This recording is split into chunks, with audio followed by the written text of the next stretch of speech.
In today's video, we're going to continue talking about the future of the MCU because there's lots of information coming out from credible source, an actual book that is breaking down the reign of the Marvel Cinematic Universe. We're going to go into much more detail because it's actually a good thing that this is all coming out now, because it appears that Marvel's execs and Kevin Feige are well aware of the huge decline inside the Marvel Cinematic Universe because Secret Invasion and Ant-Man 3 absolutely bombed from a financial point of view, viewership view, and also a fan view, because realistically, most of the content Marvel's put out, excluding Ant-Man 3 and Secret Invasion, most people would generally have liked it. So let me know down below what is going wrong with the MCU.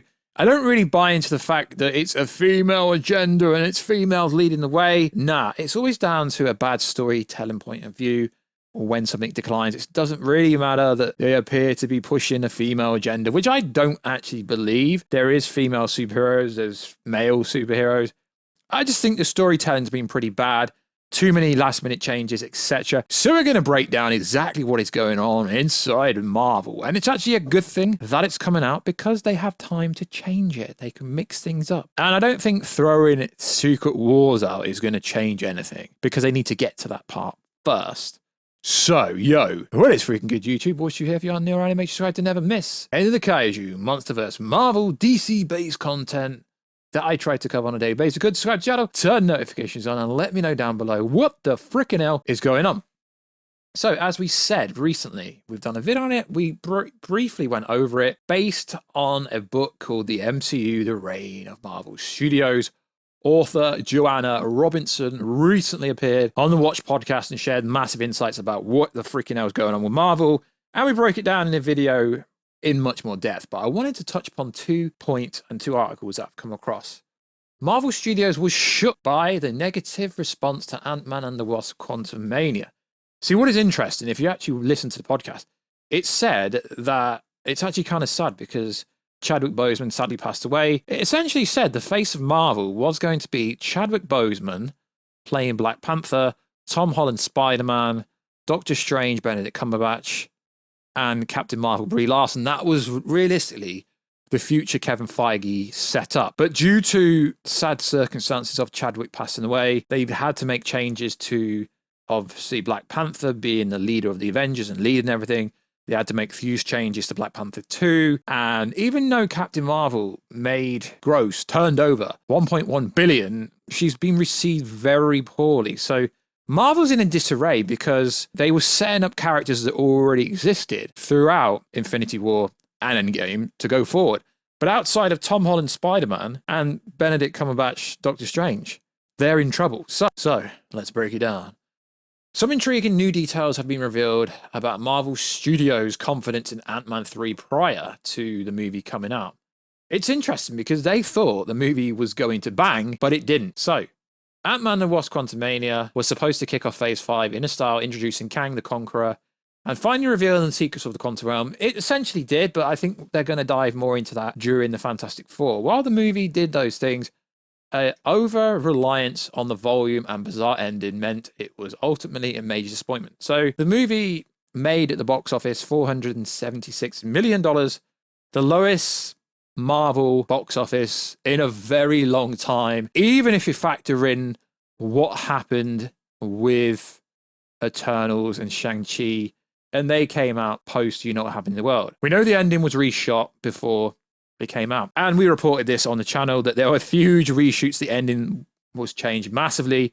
Huge issue. So the MCU Reign of Marvel Studios author Joanna went on a podcast and said this: Marvel Studios is aware of what's happening to their brand. She said, my understanding, having talked to some people, is that Quantumania really shook them, and I'm sure Secret Invasion shook them even more further. But Quantumania really shook them because they felt like they had something good, because they are internally thought everyone was going to love it. Now, I don't think it's a bad movie, but it was not received very well at all. So she went on to say, and then they put it out and people didn't, and they were like, oh no, our internal barometer is not to what people want anymore with Quantumania. They were like, we put out a banger, and then that's not how people felt. It made less than Black Panther 2, it made less than Thor 4. It really should have hit so much harder. So it goes on to say, Marvel Studios is currently producing so many movies, TV shows, we perhaps shouldn't be surprised that some misfires are beginning to slip through the cracks. If the storytelling is good, there should be no misfires, realistically. In the case of Ant-Man and the Wasp: Quantumania, placing the action in front of a giant VFX screen resulted in the story being told somewhat soulless. That's an issue. The whole quantum realm is one big green screen rather than having huge practical sound stages. Not good. And also another problem is they can bring in all these directors, for instance, but the issue is the storytelling, the plot. They have a mandate from Kevin Feige and the Marvel executives of what to have to go down. The big issue is the director, the person actually shooting the movie, has no creative control. They are mandated in what has to happen. So let's continue with this article. It's also tough to figure out why they introduced Kang the Conqueror's variant, who by rights should have been the multiverse saga's big bad, only to have him be defeated by Ant-Man and ultimately killed. Okay, he wasn't actually killed at all. He was sucked into another realm, but that's beyond here and there. It seems they're learning from these mistakes, hence why the movie's writer Jeff Loveness, another Rick and Morty scribe, is no longer believed to be working. I mean, this is really unfair because they are given a mandate in what has to happen in the film. So this is completely wrong. And it's the same with the Daredevil stuff. They are given a mandate. All the storylines have to be okay. The scripts have to be okayed. What happens on set has to be okay. I think James Gunn was probably one of the few people who actually could pretty much do what they wanted because his storyline was self-contained, although it did introduce Thanos. But Thanos was never planned to be the big bad. And if you actually have listened to the 1 hour 30 podcast, it literally says that. Still, with the reboot in looming, it seems we have to endure even more multiversal storytelling over the next few years. Yeah, because they've got to set up a storyline. It's unfair to blame it all on the writer and the director because Marvel gives them no creative control. So also, it is revealed that Kevin Feige is essentially going to use Secret Wars to reboot everything, but we've already known that. That's what they tried to do with Endgame. It didn't really work at all. So the same person on the same podcast spoke about this reboot. We have a quote from Kevin Feige sort of implying that Secret Wars will serve as a soft reboot in which they can prune anything they want. That's not a use Lokism. They are prune everything that's not working and just keep what is working or bring back people you thought were gone forever. So what this means is you're going to get lots of wannabe Twitter scoopers coming out with stuff going, yeah, there's going to be a new Black Panther. There's going to be a new Iron Man. There's going to be a new Captain. I thought we had a new Captain America. So in other words, there'd be another opportunity to put classic versions of characters fans love back on the screen, like Iron Man, with or without Robert Downey Jr. They can't bring Robert Downey Jr. back. He's too old. He's not too old. Paul Rudd's in his 50s. He's still rocking Ant-Man. But it's the character that's popular, not the actor. If the character's so popular, it shouldn't matter which actor. So this went on to say, we've previously heard the reboot will be used as a means to bring the X-Men into the fold, a clever means of avoiding any convoluted or confusing explanations as to why there's suddenly mutants on Earth 616. As of now, Avengers Kang Dynasty is still set to be directed by Shang-Chi the Legend of the Rings, Dustin Daniel Cretton. Hopefully these reports about Wonder Man do nothing to bring an end to those plans. Yeah, so basically, whatever you're hearing from Twitter wannabe scoopers, it's basically coming from this reign of the MCU book and people trying to make out it's their exclusive when it's not. We all know that there was going to be a massive reboot after Secret Wars, but Joanna, from this book and from this podcast, she's just affirming stuff from talking to people inside Marvel execs, people around Kevin Feige, that yeah, there is a reboot coming. But that doesn't mean we know like concurrently the whole storyline just because we know there's going to be a huge reboot. And yeah, they could do it. I mean, realistically, when Kevin Feige allegedly said they've barely scraped the surface, they have realistically, because you've got the Fantastic Four, you've got the X-Men, you can do multiple stories with them. You've got all the Eternals, the Celestials, the Cosmic Entity. We've not even got to Galactus or Doctor Doom.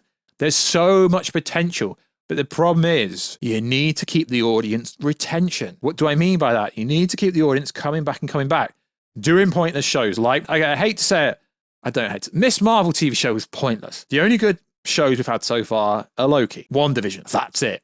Everything else could have been scrapped. Falcon Winter Soldier was pointless. It was basically there to introduce a new Captain America, which they could have done in a movie. Pointless. Secret Invasion, pointless. You should have just made it a tie-in with Captain Marvel 2 and had the invasion happen in Captain Marvel 2.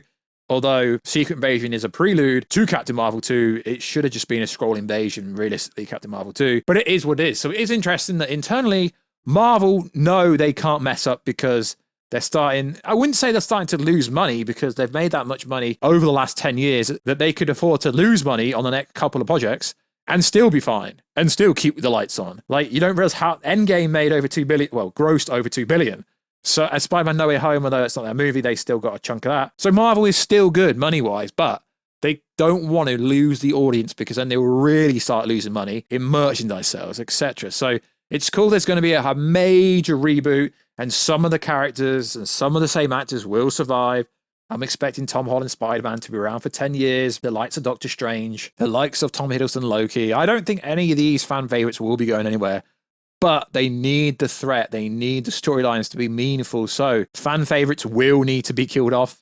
But that doesn't mean there can't be a different version of these characters reappear, like a new Iron Man, a new Black Panther, etc. So likewise, guys, let us know. What do you think is the issue with the Marvel Cinematic Universe? Do you think they could save it? There's only had a few misses, really. I mean, if you look at it over the 20 plus projects, they haven't missed that many times, realistically. So like always, guys, check us out on Instagram at Stew. Check us out on Twitter. StewG, and I will catch you in another video, guys, very soon. Catch you later.